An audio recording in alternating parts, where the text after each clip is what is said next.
with who was the worst person on the XXL freshman. I think we all agree it's Ian. I think we all agree it's Ian. Yeah. I'd rather do the Aiden.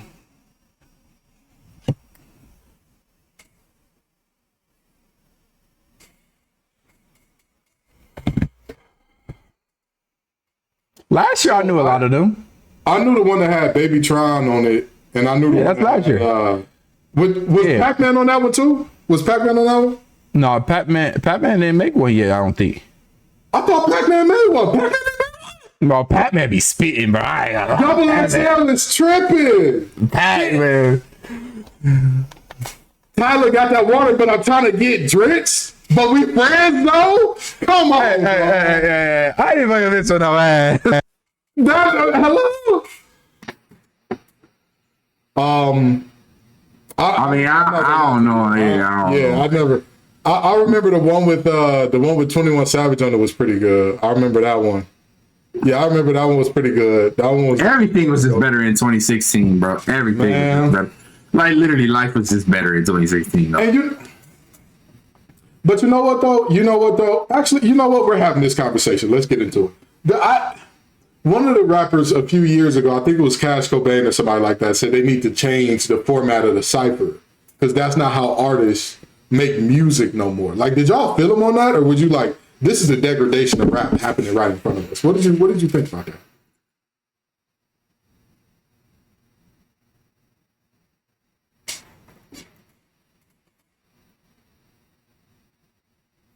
Mm-hmm.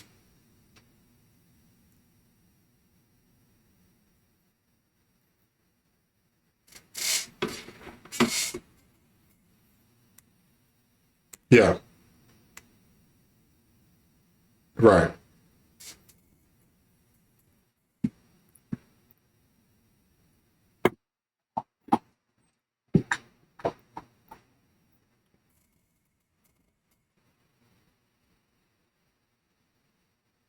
Hold on, Josh. It's regional. In the South, they bumped that. They bumped Master P. That was they jam. We're from Detroit. We didn't grow up with that because we had different. Well, I guess what Guyton said, like Pocket Biggie. We no had matter what different. I guess. Okay. You know, so but that's like saying every player that's not Bron and Steph is bums. Like no, but I get what he's saying. I get what he's saying. Like certain artists hit another level. I get you. Yeah.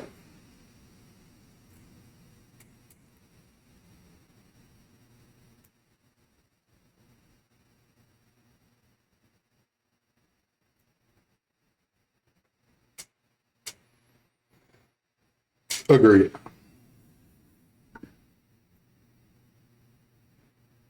Hey, hitting the four. Hold on. Yeah. Hold on. Don't do that. What are we doing here?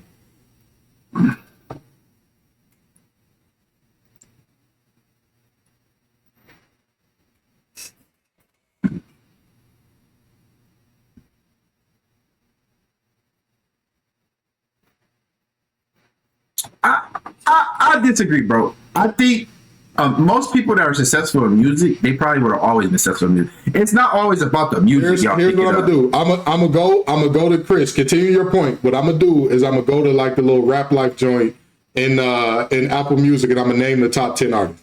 Proceed, Chris. I think it's always about the people that make it in life, and this is me personally. And this is a terrible example to use right now, but most stars in the league, they usually have another $1 million career afterwards, right? Because if you was born with the mindset as I'm gonna be successful no matter what I do, I'm gonna be a millionaire no matter what I do, I feel like you always just have that goal to you where you're gonna be a millionaire. So I feel like Drake, but you gotta remember Drake was acting before he was even rapping. Yeah, Drake had a couple successful careers before he even started rapping, and then he blossomed into what he is now today. So I think you put him 10 years earlier, I think he still be that type of guy. He might not have been on Degrassi, but he might have been on Friends or something like that. I'm just saying. All right, hold on. So here are the top 10 on Apple Music's Rap Life playlist. For the Money by Rick Ross and Pharrell Williams. Outside by Cardi B. FWU by Don Toliver. Haven't heard that. I got to listen to that. Bodies by Offset and Jid, Won't Stop by Gunna, Insecurities by Lil Baby, She Ready by Key Glock, Typa by Glorilla, One of One, y'all know how Gunna spell one, W-U. Yeah. By Gunna. That's and album Lil so Demon. cold. Lil Demon by Future. I believe that's 10. 1, 2, 3, 4, 5, 6, 7, 8, 9, 10. Yeah. So that's top 10. And What the Hell is number 11. Just to further Josh's point that these rappers kind of they don't I'm be just hitting. saying. The only I one mean, you it is. named out of that crew that could really rap is probably Jid.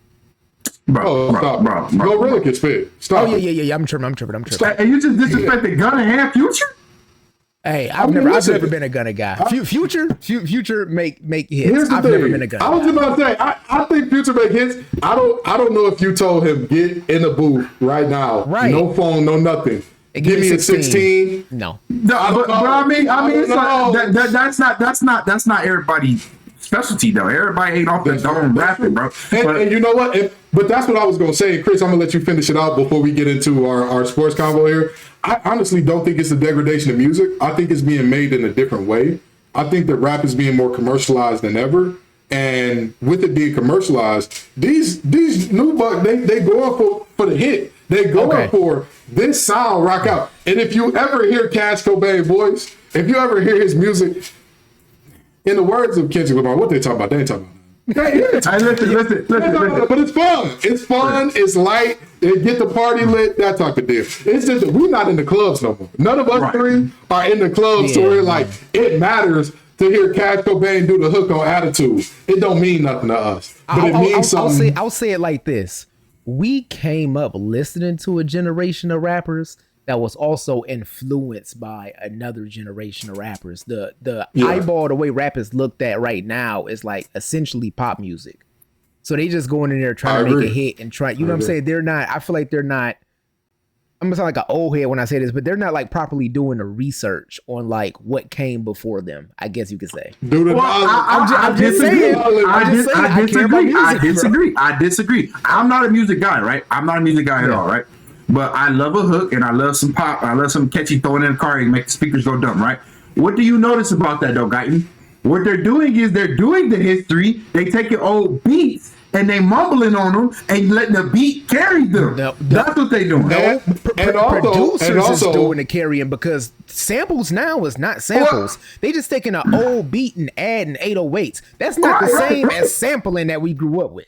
But what I'm saying, Guyton, is it's a familiar tone in your ear. So then I remember that beat from back in the day. I'm like, oh, he's sliding on this. Like, okay, I don't even know what he's saying, but I'm like, oh, I remember that beat, how that used to go. Like, it's catchy. I will say this. I'm honestly happy whenever I see Detroit and Michigan rappers on these double XL lists because it make me feel not old because I know them. You know what I mean? Like if RMC Mike was to make one, I know him. Yeah. I know that. Yeah, I know what's going on right there. A lot of these guys, I'm just like, wait, who is Lil K? Lil T? Who?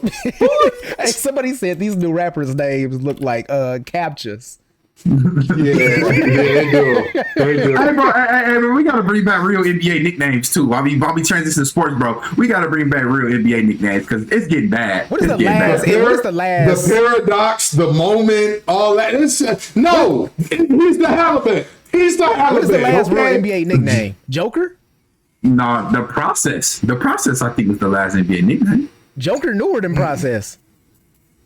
Nah, I guess it would be the Joker. Yeah, I guess it'd be the Joker. It would either be the Joker or the process. One of those two, but the process, I never liked that as a nickname. I hated it. Okay. I always look at the process as what the Sixers were doing as a whole. Yes, I agree.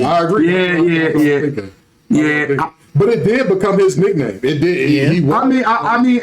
I guess like some players using a nickname as their name now, like Bam, for example. I don't think his real name is Bam, is it? No, but at the same time, that don't really count though, because that's like a childhood nickname. Yeah, like, the NBA didn't use that. Yeah. I don't know. I guess Luka Magic low-key might be after Joker. Hey, listen, I hate to say it, and I guess this is going to perfectly transition us into this conversation. Ben Simmons has some of the hardest nicknames out, bro. Ben Simmons' nicknames went crazy. Josh, look up the player reference of his nicknames, bro. And read them off for it. I am telling you, Ben Simmons legit. I can't remember none of his nicknames, bro. I can't. So they couldn't be like that. That's bro. They were. He just didn't live up to none of them. The Fresh Prince. Because remember, LeBron is the king. He was supposed to. Oh, I remember that. Hey, man, all Ben Simmons had to do was come to the league and attack the basket and shoot free throws, bro. Yes. That's all he had to do. Hey, you And want he to know the was crazy doing part it. about it? You know the crazy part about it? I used to think all the time, Ben Simmons just need a jump shot. And then, like now, looking at what he is now, looking at his early career, he never needed a jump shot. He would have retired a top 30, maybe 50 player, even without a jump shot. If he was just like, I'm 6'10", I'm a guard. Deal with it. Like, he would have retired. Bro, defensively, it's. I don't think it's better than him defensively. He can guard 1 through 5 in his sleep. Yes. Yes. Like no effort, no nothing. Hey, minutes. Hey, and you got to find ways to switch them off. You got to find ways to set picks and when You can't set a screen. He go over it or under it. He still blocking the shot. Like, oh my god, he might be so mad. bro. We've missed so much sports. We've missed so much. As y'all can tell, we're excited to see each other, man. It's been too long since we've been, on these calls and chatting and whatnot. And we got a lot of sports to go over. The Halliburton falls short to Shisus in a Game 7. Prayers up for Tyrese Halliburton with his torn Achilles. But we're going to get into the finals and the trade announced immediately after the finals. The trade that shook the world, KD to the Rockets. We have Jalen Green, Dylan Brooks, and a couple picks in there. We're going to talk about who won that. We've already mentioned Tyrese Halliburton's injury, but we've got the combination of his injury with Jason Tatum's injury, with Dame Lillard's injury. All three teams happen to be in the what conference? Eastern Conference. The East is looking wide open, and I mean like one of the shorties on Nelly's tip drill video, not one of the extras, one of the ones that was right. Wow, I did not think you were going there. So we got to talk about that and any potential moves that move the needles for their team. Because I'm gonna tell y'all this, and I'm gonna leave it right here. Chris came in like he had a Woj bomb before this episode. Hey, bro, chill out, bro. Brook Lopez to the Clippers. Josh and me was both like, I was looking at my phone. He got all my attention the way he reacted. I was like, what happened? Chill out, bro. Y'all boys ready to get into it, man. Y'all boys ready to get into it. I'm ready for it. Yeah, I miss y'all boys, man. Hey, I miss y'all too, man. Let's do it. What's up, y'all? Have a seat. It's your favorite hour of the week with the Facts Over Action Crew. We got the master, the mix and master, Josh Guyton in the building. That is I. We got the money man, the man, the player, Chris Allen in the building. Right here. And then you got the little old MC, that's me. Now, fellas, this was a conversation that came up after DeAndre Ayton had been bought out by the Portland Trailblazers, a team that is, on the mend, but not exactly in position to be making moves to win now. We looked at this and we said to ourselves, which of these number one picks has had a worse career? Or who's had the better career, rather? Ben Simmons or DeAndre Ayton? Fellas, go ahead, take it away. We did this earlier. We had a little conversation. You doubled up. I am. That's weird. Go ahead, Chris, while I figure that out. They got ghosts over there in that crib. That's what's going on. Somebody hit the button over there. So hear me out. I know Ayton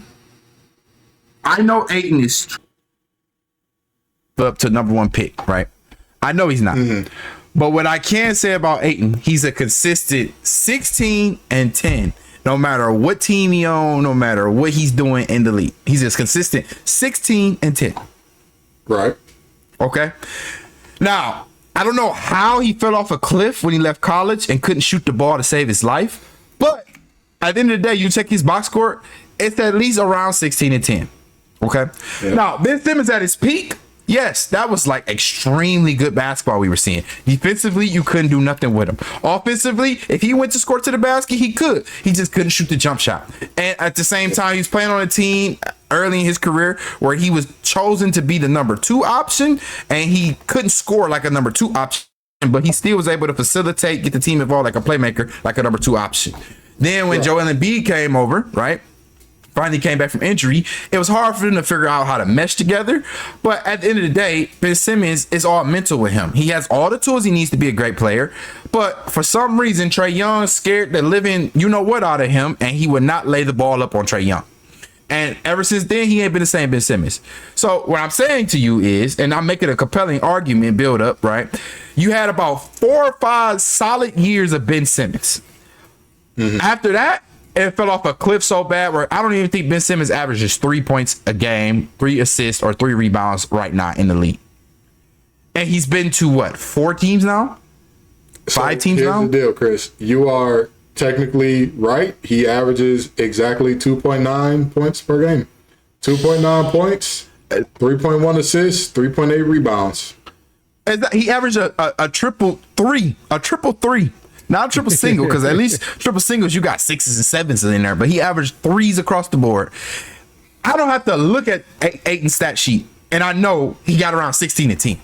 Which means to me, I know he get exposed to IG models, and that might be diminishing his value a lot. Because I don't know why Ayton be smiling in a video with these IG models. I don't know why he be doing it.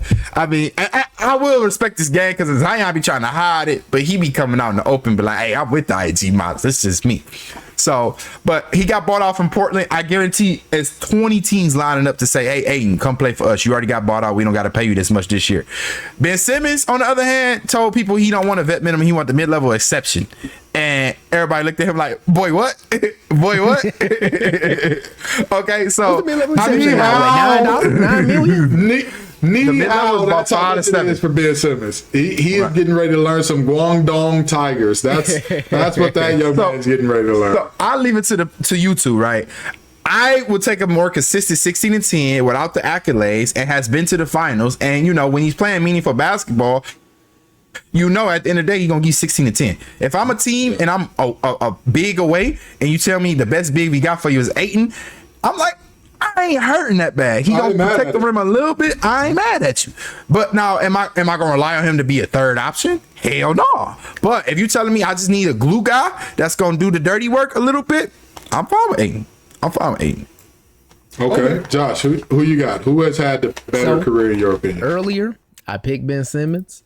I'm still staying with Ben Simmons, and here's my reason why. Yes, Ayton is a career 16 and 10 guy on almost 60% shooting, which is great. And if you told me, just because of how he is on defense, how his demeanor is, I don't think if some 16 and 10 guys can be a number 3 option on a championship team. I don't think that applies to Ayton. But the conversation we had is who's not currently the better player, who's had the most consistent stats, who's been the most consistent player. The question was, who has had the better career? And at the end of the day, when both of them retire, you gonna look at Ayton accolades, which is why, you know, watching box scores is dangerous. You can look at Ayton accolades. Yes, he was a career 16 and 10 guy, but it's 100 career 16 and 10 guys with no accolades that everybody forgot about. I don't know about 100. I don't know about 100. It's a good amount. There's a lot of 16 and 10 guys that the world forgot about.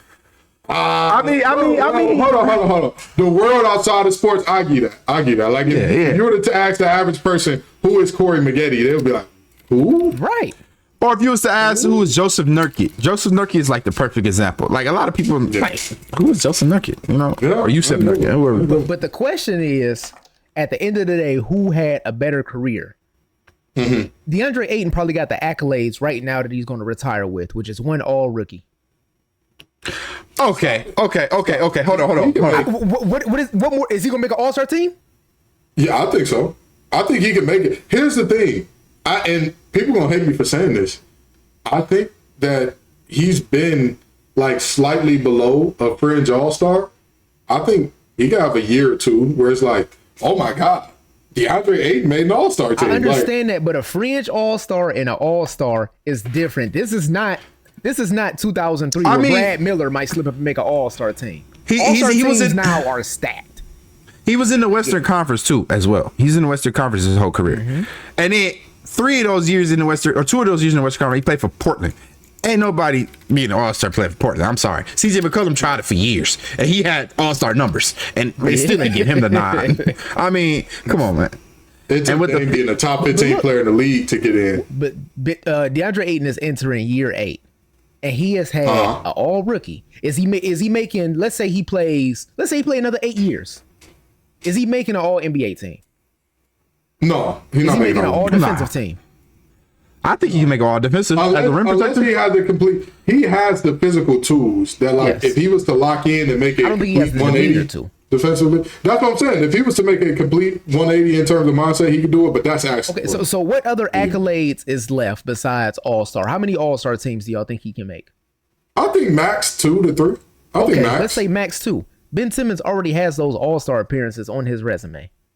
So and here's the question, right? Because we all know this is about personal preference, and this is a lot like the GOAT debate. It's just what you prefer. Yep. And in this situation, it's, do you want the consistent, like, I was the number 1 pick. Like, if DeAndre Ayton was picked as the 20th pick, right? People would laud what he's doing. People say, you drafted the 20th pick and he getting you 16 and 10. Yeah. Don't ask for nothing else. Don't ask for nothing. And you're okay with that. If Ben Simmons was the 20th pick, we would look at him like Will the Thrill Barton with a Gucci belt. Like, damn, he had a couple really good years, and then after those good years, it was like, what happened? So to me, that's what this conversation is more than anything else. What do you value? I got something for y'all. Talk to me. Ben Simmons' accolades are similar to a player, right? That's probably never going to play in the league again, right? Similar. I'm gonna say this: Ayton got a long career in front of him still in the NBA. I think he still got another 5. We could all agree he got about 5 to 8 years at least, minimum guaranteed. 5. Minimum 5, and maximum probably 8. Okay, Ben Simmons may not even get picked up this year. If he does, it'll be really late. I can use somebody else that has similar accolades to Ben Simmons. I give you somebody, and the history is gonna do him so bold. He go by the nickname Slow Mo, and he was almost an MVP candidate. Isaiah Thomas is probably never going to see the light of day in the NBA again. Never. And to me, that's kind of how Ben Simmons' career about to be. He had a good peak, and when he was good, he was good.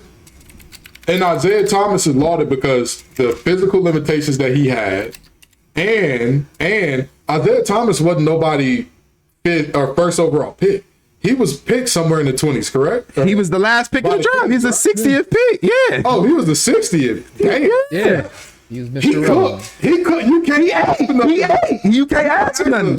Ben Simmons being a number 1 pick and damn near not even playable in the NBA anymore. Come on, man. He's not right now. He has the more accolades, but if Ayton just keep doing what he's doing now without the accolades, I still think Ayton had a better career. Yeah, and I will say this. In terms of money, Ayton probably never gonna touch Ben because Ben got a couple super maxes. Which, by the way, whenever people tell me Daryl Morey is a really good GM, hey bro, he didn't think Ben was gonna lose all his cop. All right. That first Supermax, you can't be mad at the first Supermax. And that first one wasn't Daryl Morey. The second one, Daryl Morey. The second one, you was tripping. The second one was Daryl Morey. The first one, not the one that pissed me off. The second one, when you knew what you had, like, because there's one thing, I get it. When he's still on the rise and you still like, he can get better. Yeah, I get it. Because I was a Ben Simmons believer. We all was, bro. We all. I was a closeted Ben Simmons believer. I never, because when Kyle Hurd said, LeBron, we're good. We've got Ben Simmons. I said, let me stay deep in this closet. I saw him get cooked. I was like, hold on. I'll try. Hold on. But that's for sure. That's for sure. Some yin yang and riff raff. So, Josh, your prediction almost came true. Your finals prediction almost came true. It would have. We almost had the Pacers in 7. Mind y'all, we said the pod that's gonna get you paid. I said Pacers after the first round. Hey, listen. We are the pod that will get you paid, okay? And not just Malik Beasley paid. You know, it's different over here. It don't make sense to me. Hey, bro. Bro make over $3 million a year.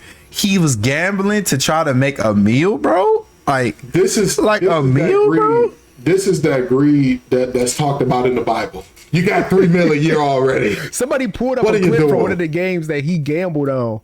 Did you see it? It was a 7.5 point spread, and the Clippers was up 9 with like 3 seconds left, and he ran coast He to coast drove and with dunked. everything he had. He drove with. When the good book say Daniel danced with all his might, he ain't danced as hard as Malik drove that race. He's always get things told. Yeah. Hey, but that's why I think money's a drug at some point too, bro. Money's a drug at some point too, man. Like, come on, bro. Come on, bro. Come on. Listen, I'm sorry, but you can't tell me I don't sports gamble right now and I don't make that type of money because I'm afraid of losing 10, 20, 100. You know what I mean? Like, if I had that type of money, I'm absolutely not gambling. I won the lottery. I'm in the league. I won the genetic lottery. I'm 6'6" with a chopper. Right. Like, what are we doing here? You know, but I digress. The NBA Finals, Thunder in 7. Chris and I would like to take our personal victory lap, even though it took more games than both of us thought. You know, we knew all along that the Twin Towers, you know, they got 2 black centers too, you know, Hartenstein and, you know, what's that boy's name? Chet Holmgren.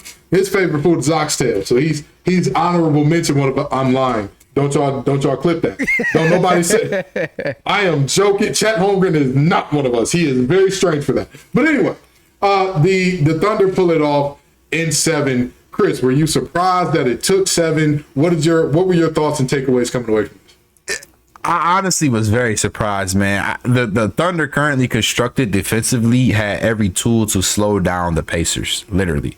But I did not see Rick Carlisle going back to 2011 and he pulled out. Oh, y'all seen Waterboy, right? Remember Coach Klein took the playbook and bro couldn't do nothing. And then when he got Waterboy, bro got his playbook, started writing, started imagining him as Rick Carlisle was doing that to the Thunder. Like, I'm not gonna lie. I was like, bro, they just ran that set on that. Wait. Tyrese Halliburton on the switch. I didn't even make sense some of the stuff they were doing. And it was working. Siakam stopped doing the spin move. I was like, bro, what is going on? Siakam is hitting mid-ranges, leaners, threes. He dunking on J-Dub. Like, Siakam, you were out acting different. Like, I couldn't fathom what was going on. So yeah, I'm shocked. Gibbs 7 games is not what I expected, and you know, it was almost to the point, Gibbs, where I was starting to question SGA. I was like, the lights are real bright right now. The lights are real bright right now. Here's the thing: I wasn't questioning SGA. I was questioning the supporting cast. I thought that the supporting cast was going to be good enough to where, to me, it was like, all right, all things even. I think SGA is ahead of Halliburton. I think we can say that. I think that's fair to say. Yeah, that's easy. Not even close. Not even close. Yeah. SGA defensively, what the hell was that? What was that in the final? I had never seen SGA play defense that terrible. And so it made me ask myself, was I not watching him all year? Like, was I tripping? I go back and watch games during the season. He was putting stuff in that seatbelt. He was like right there, and all of a sudden, he looked like a fish out of water. I'm telling you, bro. I was starting to question. I was like, the light is bright. But that's the thing that blew me about this. SGA was like not even the spear. He wasn't the tip of the spear in terms of their defensive pressure. The tip of the spear is supposed to be Lou Dort, supposed to be Caruso, supposed to be those guys. And even they were like struggling a little bit, but they were a lot better than SGA. SGA was just blow by city. He was just like, it wasn't even, it's like guys taking him ISO, just like, oh yeah, don't worry about it, clear out. What? I was very worried about that, but then his supporting cast, Jay Will took multiple games where it was just like, what's happening here? Chet Holmgren, them lights was way too bright. He was sitting somewhere imagining cornbread and oxtails and pig's feet, apparently, because he just could not get into the flow of the game. I ain't gonna lie. That Hartenstein and Caruso pickups literally fixed the only 2 problems they had last season. They gave him the extra size and they gave another defender, and that literally fixed all of their problems last year. Yeah, they better thank their lucky stars for that Achilles tear. They better thank God for that Achilles tear. Hey, on the other hand, Gibbs, Halliburton had 9 points in 7 minutes. I was like, hold on. Is Halliburton about to come out here and pull off a Game 7 miracle for Indiana? I was like, hold on. I caught my damn like, hold on, Pops. I know you said Halliburton an old school guard, but he ain't about to come out here and do Game 7 like that, off a calf string. I was like, Pops, he not doing this. And sure enough, the Achilles popped and it was over with. But I'm telling you, going from the most overrated player to torture in the game 7 of the NBA Finals, I was about to give him his flowers. I still am giving him his flowers, but I was about to he was about to be top 5 guard ever. In my book. Hey man, hey. Here's the thing. Most buzzer beaters we ever seen in the playoffs. I think the record, like for a career, I think Mike got 3. Halliburton had 3 and 1 playoffs. And here's the thing: moments like this elevate the legacy. Like a moment like this, where you are the David slaying the perennial Goliath, that's what puts you in that conversation. Let's be very honest. Dirk Nowitzki's legacy, what is it without beating the Heat? Let's say biggest for kicks and playoff choker giggles, ever. and watch this. But hold on, let's take it even further. Let's say for kicks and giggles, he gets to the 07 finals instead of the Spurs, and they beat LeBron when the Mavs are heavily favored. It's not the same. No. It just doesn't get that same as it is when it's like he took down the big 3. You got the perfect example. KG 08 ring do not look like Dirk 11 ring. KG 08 ring do not look the same as Dirk 11 ring. Even if you look about it, they went back to back. The Lakers 09 ring and the Lakers 2010 ring is talked about like two completely different stories because they were supposed to beat Orlando. Yeah, that's what it is, man. So I think that this was a huge moment for Shea. Now let me ask you this. Do you think either of these teams need to make changes going into next season? Or is it like, hey, you got here, hold the core together, everything gonna be all right? So I think that the Thunder should stay together because the reason I had Indiana coming out of the series, and I think the thing that really made this series go 7 games was experience. The Pacers made a couple of deep playoff runs. The Thunder hadn't, regardless of how good they were in the regular season, regardless of them being one of the greatest defensive teams of all time. Experience is something that you can't teach. You just got to go through it. So when those lights get a little too bright, the average age of that team was 25 years old. And that was their first run. So they just really got the most valuable thing they can do to grow their team. And also Gibbs, I think you missed a piece of how brilliant Rick Carlisle is as a coach. Go back and watch that series. What he did different than how anybody like put pressure on SGA all season. Wherever SGA was on the floor, they loaded that side of the floor. So they made SGA pick somebody to guard. Whoever SGA was on, they kept constant pressure on that side of the floor wherever SGA was. So we had to make a decision on who he was picking up, what shots he was contesting, as opposed you look at a lot of other series that he played. When you the number one option offensively, you averaging 32 points a game, it's going to be defensive possessions that you could take off because you're going to be on the other side of the floor, maybe ball watching, not worrying about the ball touching that side of the floor regardless. But for sure, the Thunder experience was the most valuable thing they could have got, and they gotten it. The Pacers, I think the Pacers really need to evaluate the other options they got on their team, and they need to take this year to say, by the time Tyrese Halliburton to come back that next year, who's going to be here and who's not going to be here, because you can't really run it back with this team, because by the time y'all fully healthy, you're going to have a Tyrese Halliburton that's still trying to fill out an Achilles injury, and you got some players who are considered veterans now are going to be, a year older by the time they're technically fully healthy. Yeah. And as much as people look at the Miles, as much as people talk about Chet, the lights being too bright, Miles Turner, come on down, man. We're not letting you get off the hook here, buddy. We don't care how many Lego sets you build. If Miles Turner shoots 35% from 3, the Pacers probably win that series in 6. Comfortably. Yeah. That boy. That boy choked. He croaked in this series, man. So when you tell me what they should do, right? The Thunder, they stand pat. They the champs. Then we haven't had a repeat champion in over 8 years now, 7 years now, something like that. So I think the Thunder probably could do it. But what I think they need to do is not have a championship high. Like, I feel like the Celtics this year played down because they won a championship, right? So I think that the Thunder should keep the momentum. They're young teams, keep the core together, you know. Now, on the other side of it, oh, go ahead, guy. I was going to say the Thunder was a team that we just saw in this playoff run. Because of the regular season they played down. Do you think this championship is going to feed into they that? had 68. They had 68 wins, bro. I'm talking about in the playoffs. In the playoffs, I feel like they played down. Do you think that that's going to boost their ego and they're going to continue to play down, or are they going to be like, yo, we went to game 7? I don't think they played down. I think they made the right plays in the right time, and I think Joker just made their defense look worse than what it was because Joker was a monster. Joker is Joker. When he gets on the heater, it's like I think the 2013 Brown made your defense look bad. Yeah. I think Joker just made they team look worse than what it was. Now, on the Pacers side, however, what is the one thing the Pacers do really well that's going to impact them now that Tyrese Halliburton got an injury? I would say ball movement is one thing. They ball move and the way they get up and down that damn floor.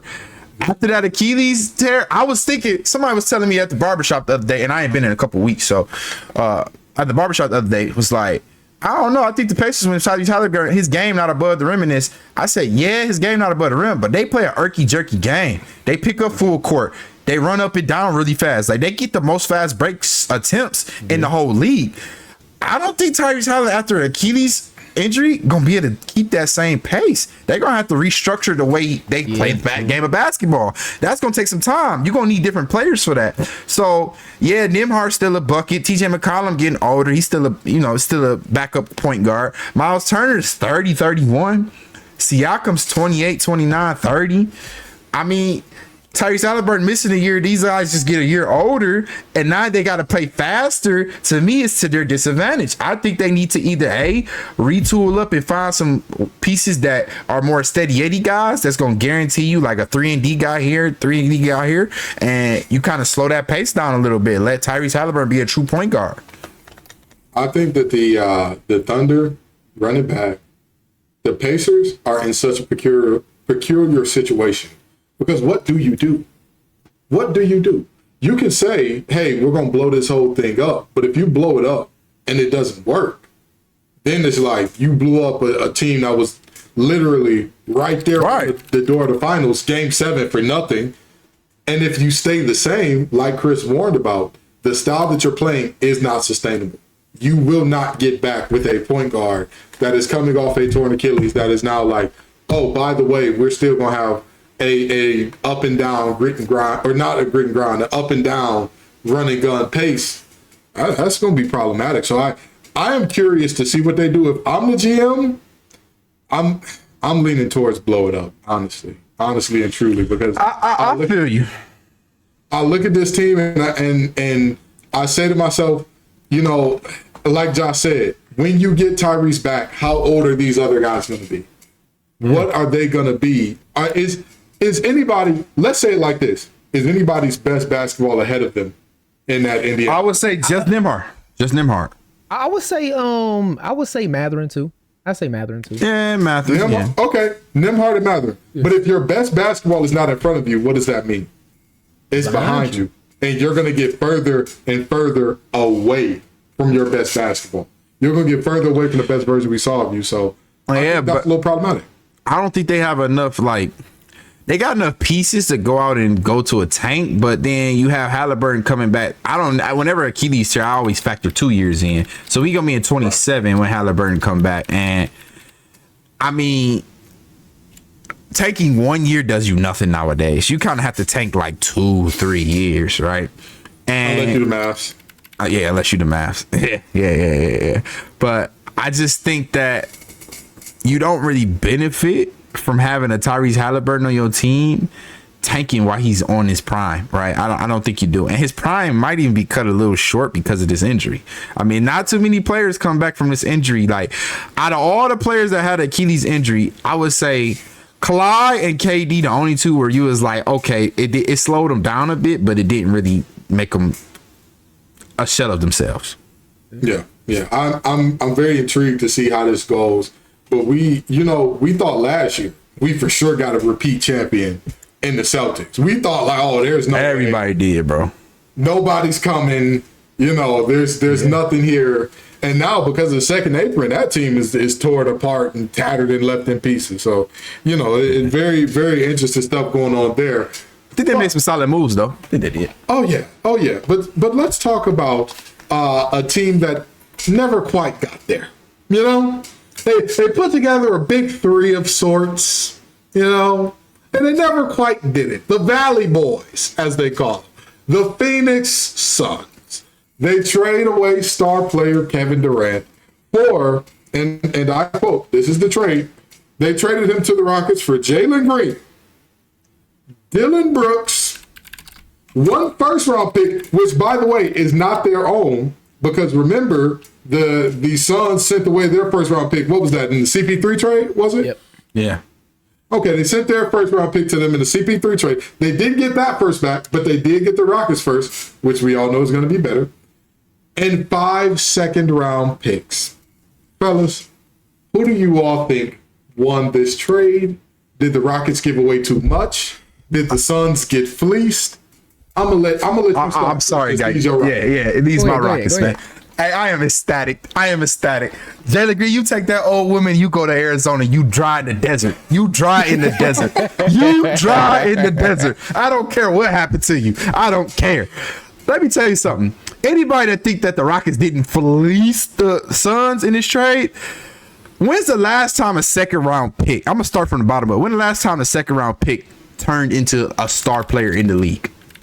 Joker. Wait, it was Brunson after Joker or before? Brunson was after. So I keep Was a Brunson. second round pick. Brunson is the second? Oh, I didn't. I give Brunson. I can't remember. I know he was in the second round for sure, but Yeah, I Brunson think he was. I think he was in the 40s. Yeah. Okay. So Brunson. Yeah. Outside of Brunson, and Brunson been in the league for quite a while now, about 7-8 years now. So if Brunson was the last one, I don't care about no second round pick.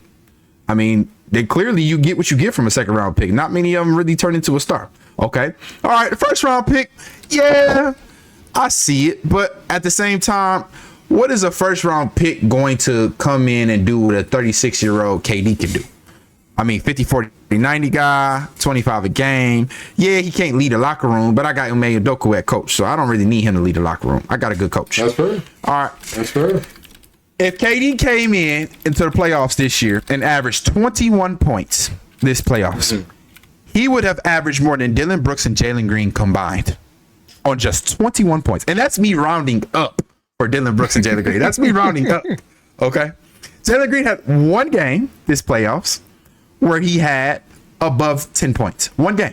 Now, he did go crazy one game. He had 30 piece McNugget, all flats. Right? But all the other games, when it was time for him to get a bucket, he got nothing. And you telling me you take him out, take Dylan Brooks out. Yes, I'm kind of hurt about Dylan Brooks because you kind of need a guy like Dylan Brooks, right? The last 6-7 championship teams have had a guy like Dylan Brooks, a hustle guy that getting somebody a pest, right? Lou Dort was that this year. The year before that on the Celtics, Derek White was that guy. So, I mean, it's always that type of person. However, I'm okay if you tell me I'm bringing KD in. Not to mention, we kept Jabari, we kept Amen, we kept Sengun, we kept Van Fleet. We kept Tari Eason. Like, come on, kids. Say they ain't do they big one with that one, kids. My question is this. Was this a Rob Pelinka and Nico Harris situation? What's going on with these GMs out west? Do we have to start a anti-grooming group for the GMs of the West? You know what? I got it. Facts over Acts says, just say no. When the GM calls you and says, we don't have to talk to anyone else about this trade, just say no. When the GM calls you and says, your star is good, but you know what's even better? An older, more injured star. Just say no. When they talk about, hey, you know that guy that was number 2? He's looking like a little bit of a bust because the number 1 guy is carrying a gambling addict and a bunch of guys who keep making music to the playoffs. You know, and the number 2 guy, he's not even the main guy on the team anymore. We want to trade him for your star, but we'll throw you not one, not two, not five times second round picks. When that happens, what is the GM supposed to say, y'all? Just say no. Exactly. Because these GM, I'm tired of the grooming. I'm sick of it. I'm thinking, how do you trade? How much? Quick question, Josh. How many first round picks did Desmond Bain go for? Oh, was it 4? 5. 4. Oh, it was 4. It was 5? I thought it was 4. I thought it was 4. Mikhail was 5. Mikhail was 5. Yeah, Mikhail Bridges was 5. So I want y'all to think about this for a second. Mikhail Bridges, and I was about to get to Mikhail next, but Mikhail Bridges and Desmond Bain, those two players T-Rex commanded 9 first round picks. 9. 9.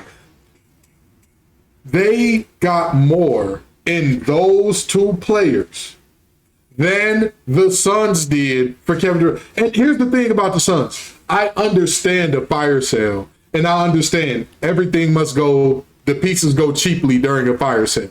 I get that. You didn't look at those other trades and say, hold on, player. Hold on. Just for optics, give us one of our first back. We don't need both of them.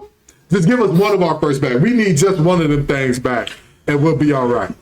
What? I'm gonna let you cut in, Guyton, but I'm gonna say this one thing. So it is this thing around the league going on where if you got 2 stars on a team, you do right by 1 star by letting them go to their destination, and then to make your other star happy because they know if they ever got to push the button, and that button means get out of here, they can do me right, and I could remain calm. Right, so they might have did that, but I mean, at the same time, you're running a business, bro. See, that's the problem with the NBA owners nowadays, bro. They got too many damn feelings for me, man. I miss the Bulls GM when he was running with Michael Jordan. He was like, Dennis Rodman, go to Vegas. Jerry Krause. Dennis Rodman, go to Vegas, get it out, bring your ass back here, and get to work. And Jordan gonna make sure you do go out there. He gonna come back and get you, and you gonna be here. And Dennis Rodman said, "Coach, I had 91 beers. I don't care. Get out there and play. I don't care. Right? These GMs got too many feelings now. And you know the only GM in the league to me that don't really got no feelings right now, and gives you going. Hate when I take this. It's two of them. No, it's 2 of them that don't got no feelings. 2 of them that don't got no feelings. Pat Riley, who he said, D-Wade, I don't care what you did for me in the past. You ain't doing nothing for me in the future. Bye. Leave. I don't care. You gonna be back. And what did D-Wade do? He came back. And then the other one I'll say is Brad Stevens, unfortunately. I know you hate him, Gibbs. I know you hate him. But Brad Stevens said Porzingis the second, the whatever it is, the second wave or whatever. Second apron, yeah. Second apron. Buy Porzingis. You wasn't. What you doing for me now? Buy Drew Holiday. You old now. Bye. I mean, yeah, we won championship 24, but Tatum out for 2 years now, basically, and I don't need y'all no more. When he come back, you gonna be 40, Drew. I don't care. Talking about Drew Holiday pissed about me. I'm like, it's a business we running, Gibbs. I'm sorry, guys. I agree. I'm mad at you. Look. Josh, tell me, what do you think about Trey? This segment, Chris has said nothing but facts. Gibbs has said nothing but facts. And I'm about to give y'all even more facts.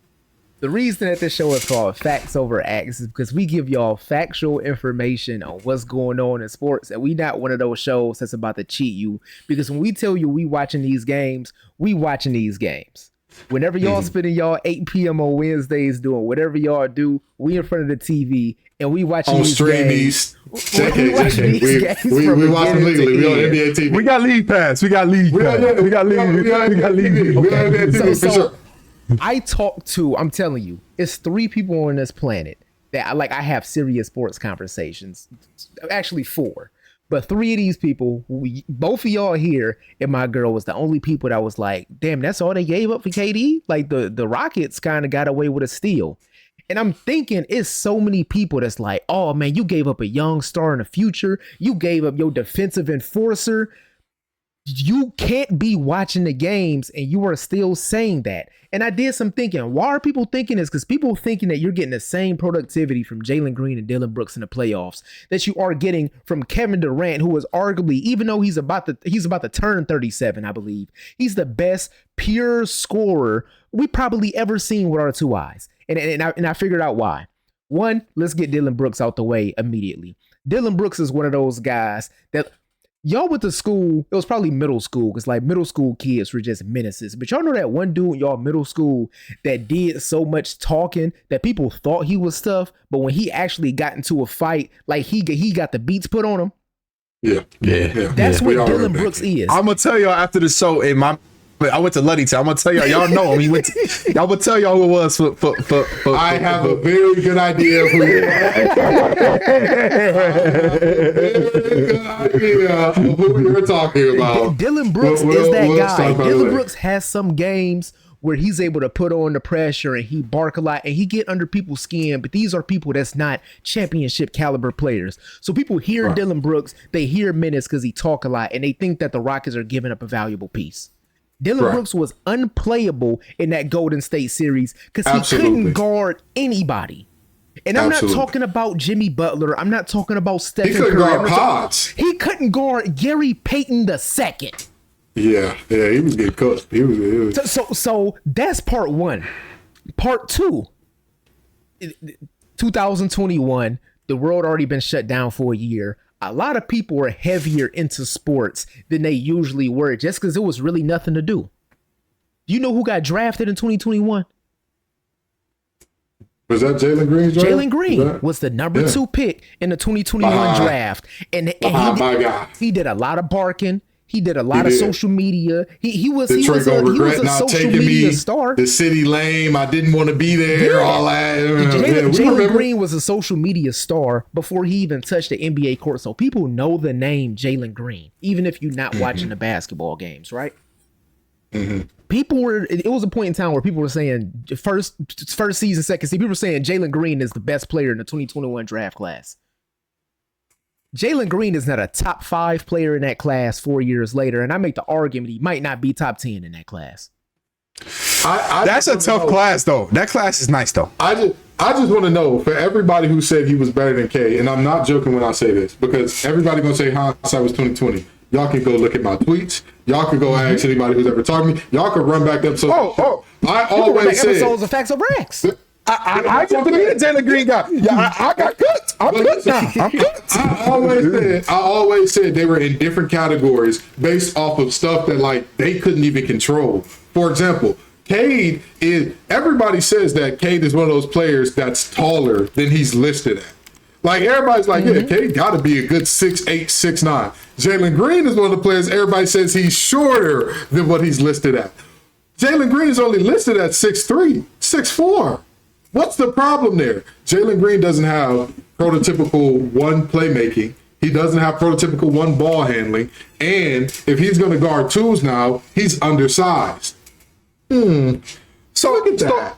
My only thing about the debate between Cade and Jalen Green, and this is the only thing me and Gibbs ever fought over, was when Cade first got to the league, injury right away, right? Yep. And I was like, Jalen Green is available. So I'm going to say Jalen Green actually is a better player just because off the strength. He's a crazy athlete, and you can kind of put him on any team, and he can figure it out. K, I haven't seen enough of, and even in college, I didn't see enough of K. He was a beast, but I'm like, it didn't translate because he kept getting hurt. Nobody watched Oklahoma State. Right. So that was my only argument. So let's say you're running a team, and regardless of like what position this player is in, regardless of what option they are on the team, let me know if you think this player would be more valuable to your team than Jalen Green. Cade Cunningham. Yes. That's the number one option. Evan Mobley. Yeah, defensively, yes. Defensively, yes. Yeah, without even like. I was just going to say that's not a doubt for me. Yeah, that's not a doubt. Scotty Barnes. Yes. Yeah. Jalen Suggs. No. Now that's one where I'd say it's tough. No. It's close. Depending on what you need. That one is. I'm taking Jalen Suggs just off of this alone. You can make the argument that defensively, Jalen Suggs is a top 5 to 10 defensive guard in the NBA. And I agree with that. My only problem with Jalen Suggs is his limitations offensively. Like, you can't have a guard that has those limitations. Bro, he can't pass well. He can't shoot well. He can't go to the basket well. He's not a great shooter. He don't got a great first step. That's really problematic offensively. That sounds like a lot of things that you could say about Jalen Green after this last playoff run. You know. couldn't get to the rim. You couldn't shoot. I mean, yes, but he led that team in scoring through the whole season. Come on now. And we all know Jalen Green is a much better athlete than Jalen Suggs. Just Right. pure athlete, he's better. Okay, But I would say that's the first toss-up. That's the first one where it's like, after this past season, Josh Giddey.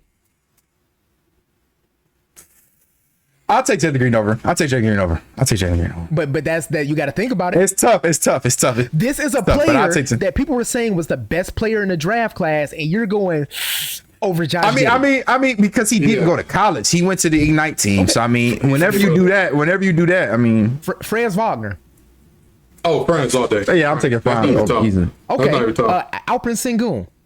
I'm taking Sengun by miles. Hey, y'all remember how geeked I was that draft when we got seeded? I was like, I don't even know Tucky. I don't even know Tucky, but he was the Tucky League MVP. I started sweating, dog.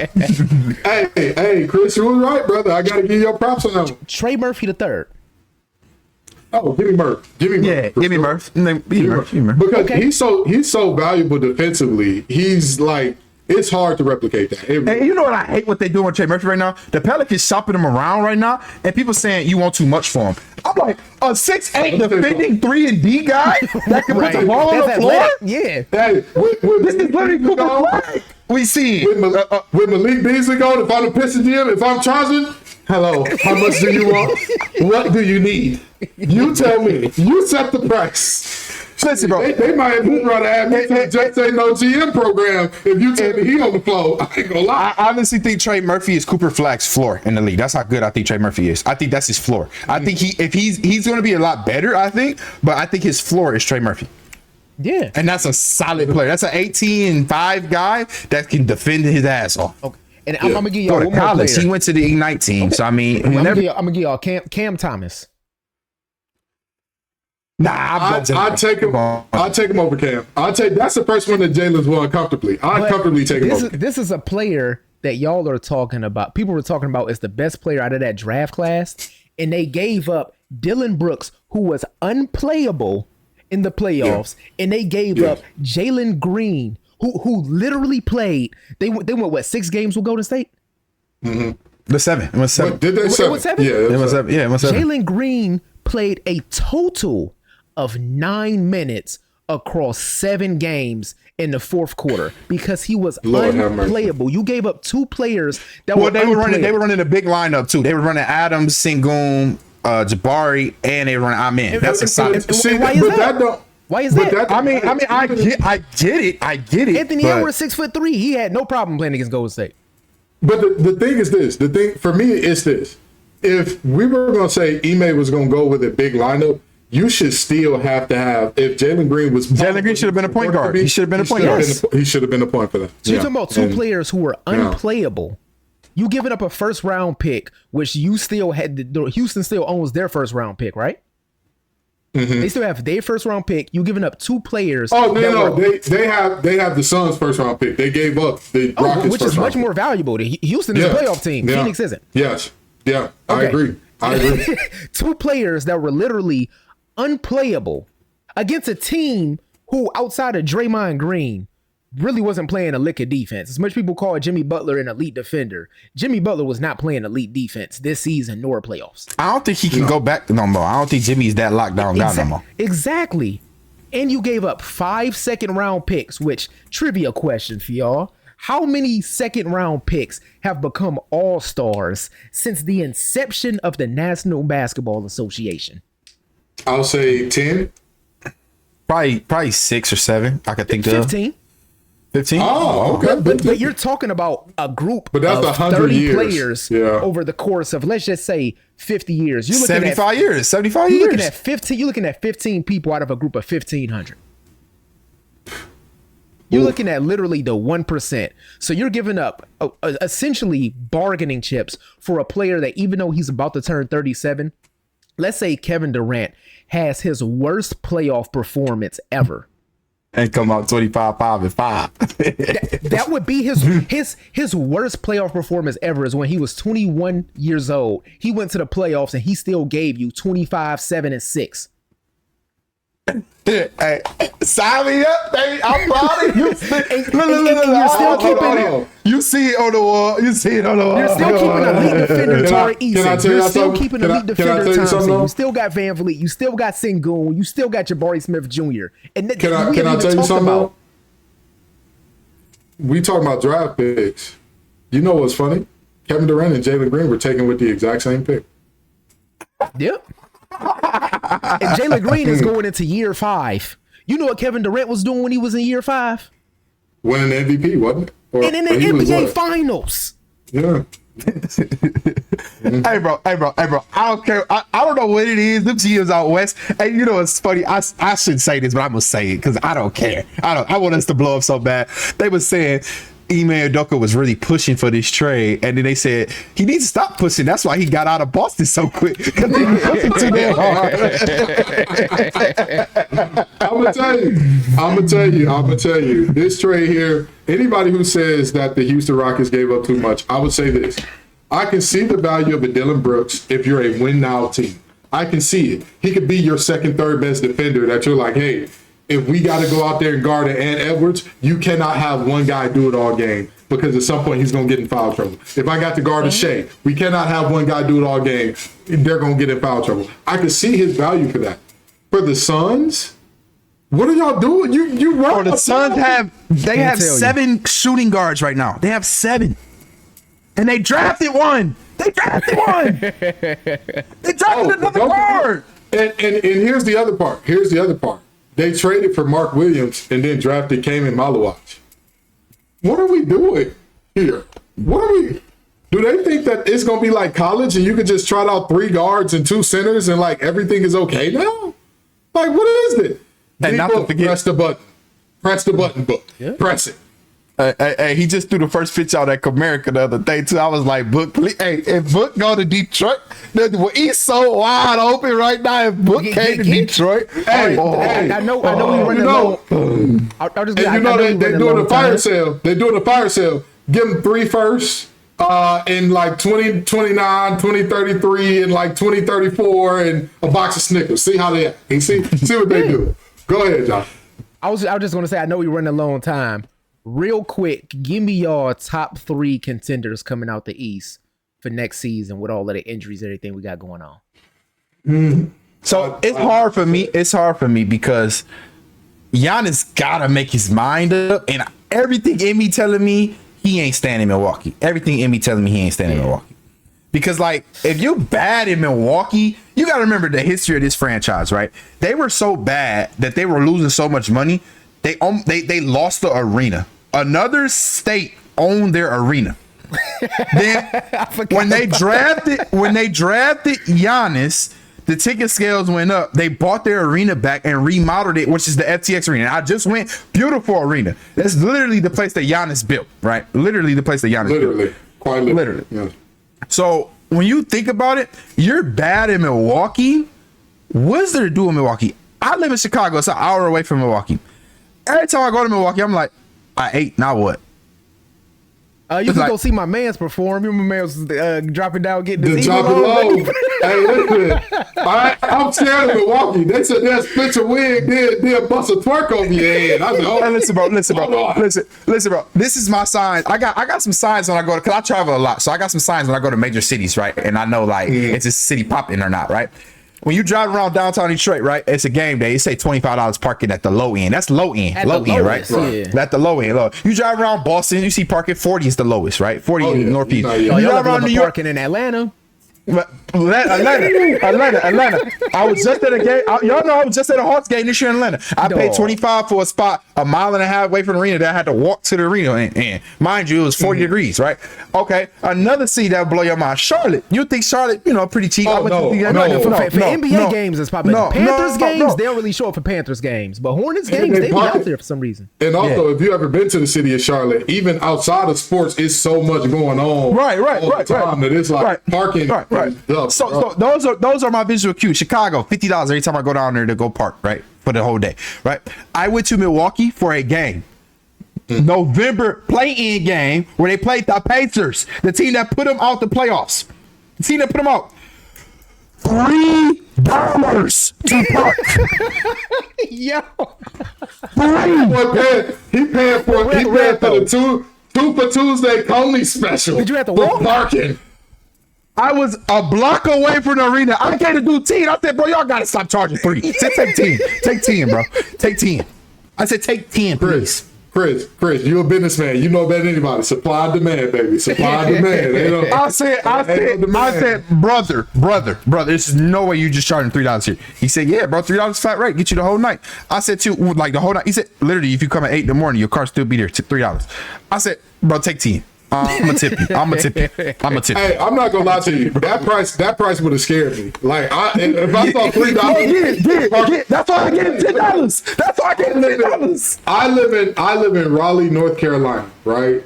It's not a major city at that scale.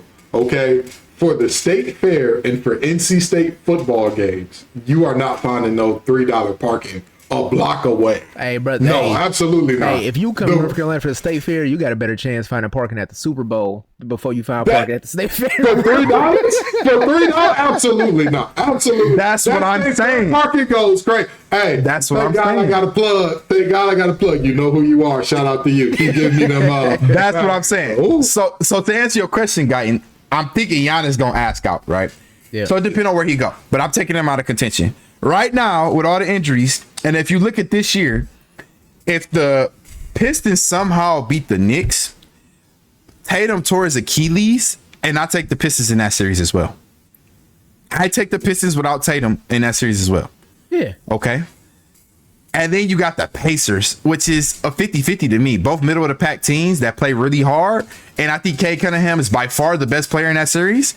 Oh, wow. You were 2 games away from tripping into the finals as a Piston. From tripping into the final. Not getting there comfortably. You was going to trip into it, but you was going to get in the finals. Right? 2 games away where it's a what if. I know if some fits we all be drunk. We don't all tripped into 1 or 2 things that we had. You just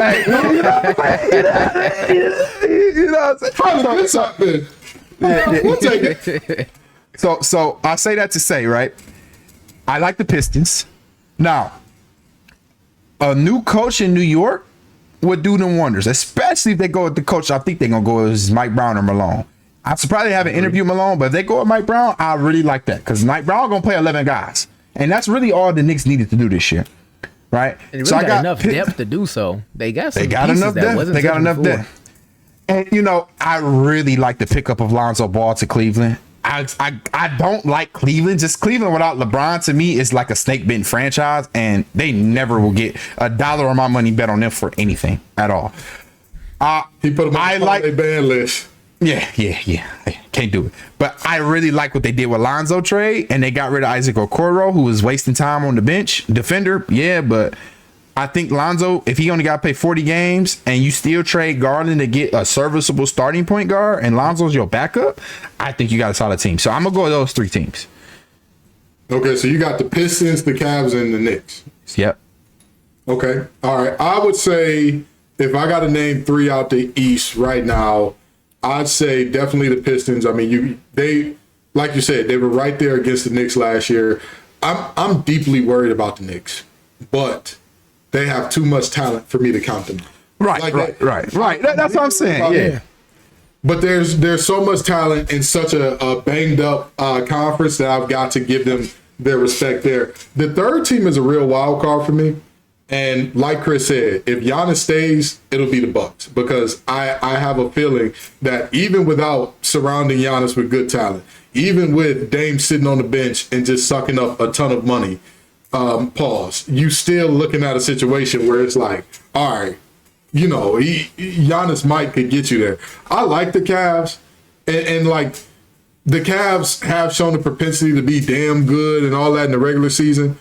There is something about that team and that franchise. They like the Kings, bro. They like the Kings, bro. Yeah. No matter what you put on the King, if Michael Jordan in his prime walked in Sacramento, I'll be like, it's the Kings, bro. I can't do it, bro. I can't do it, bro. Jordan not just ended his championship streak.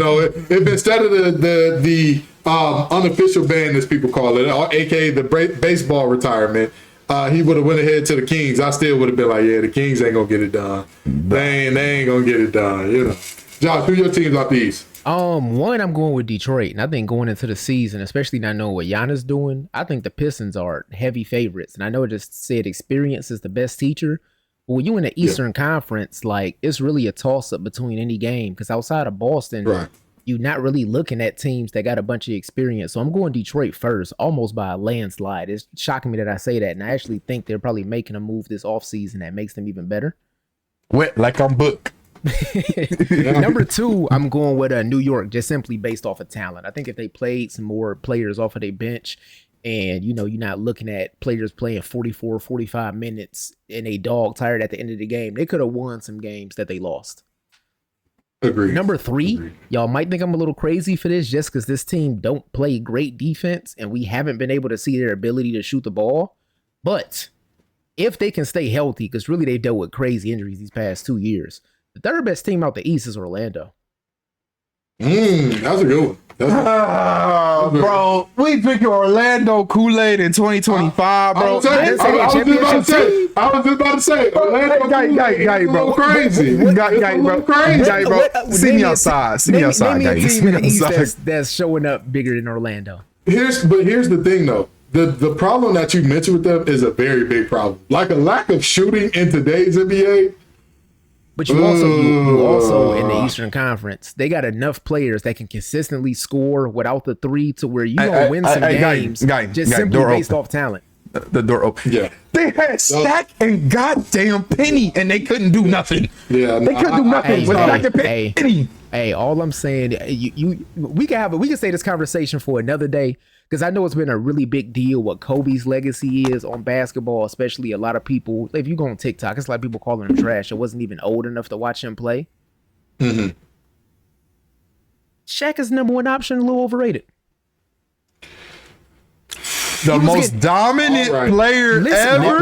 Listen to me. Hold on. This the Kobe and you talking. This the Kobe. I gotta save my goat. I gotta save my goat, bro. I'm about to give you all facts. Give me facts, then. Give me facts. Shaq from his rookie year until 1999 got smacked in the playoffs every time. All of those years except one, he got swept when he lost in the playoffs. Well, but some of those weren't first round sweeps. Those were like NBA final sweeps, conference final sweeps. The first year that they put Kobe in the starting lineup in LA, what happened? They won a chip, didn't they? Yeah. 3 years in a row. But you confusing chemistry and a winning franchise DNA with Orlando, bro. Like the Lakers know how to win. And Kobe and Shaq was the perfect chemistry. You couldn't double one because you had to worry about the other one. So Shaq got one-on-one all day. Kobe got one-on-one all day. They ate together.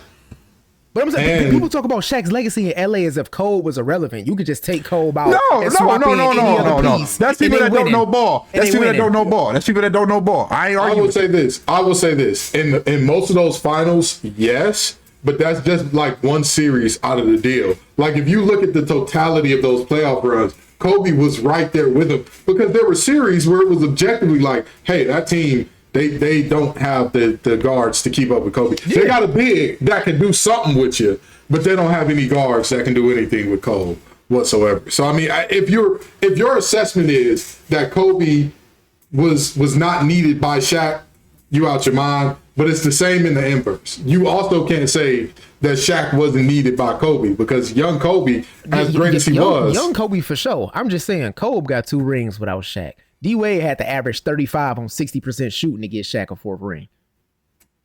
Again, I'm not the premise of what you said wasn't, hey, Shaq when he got older was that guy or not. It was Shaq as the number one option. And we all know his work ethic was not like that. He acknowledges his work ethic was not like that. So his prime was much shorter than it should have been. But when that prime was there, prime was priming. It was 4 people at a time guard. Listen, bro. You ain't gonna see nothing like that again. Richard Jefferson said he changed the way rosters were constructed because you needed 3 big guys just to foul. Shaq was the reason that you had guys like Eddie Curry get drafted. Shaq changed the way we build rims. Like we have breakaways now because of Shaq, bro. Like you can't say Shaq overrated as a number one option. It don't get no better than Shaq. All I'm saying about Orlando is I'm not saying that Orlando is about to just walk into the NBA finals and represent the East. But if you, at the end of next year, if you telling me Orlando is a 3 seed and they won 50 games, I'm not shocked at all. I would be shocked by that because 50 is a lot. Consider, like, again, my biggest thing, I have always been worried about teams that can't shoot, but especially in today's NBA. When we were growing up and the Pistons were getting it, like the Pistons were a really good shooting team at that time, but there were other teams that could not shoot as well. They had a player or two that could shoot, and they were all right. In today's NBA, I'm not sure how you get by without it because every team has a defense ready. If you can't shoot, oh, Paolo, come on down in the paint, buddy. Come on. We're waiting. We're right there for you, Bookie Butt. Come on. We'll see you. So, I just think that's a situation there. But anywho, I know y'all tired of us talking about who can shoot, who can't shoot, what's Shaq's legacy, and who was better between Ben Simmons and DeAndre Ayton in terms of legacy. But come on back to next week, and the week after that, and the week after that. Peace and love, y'all.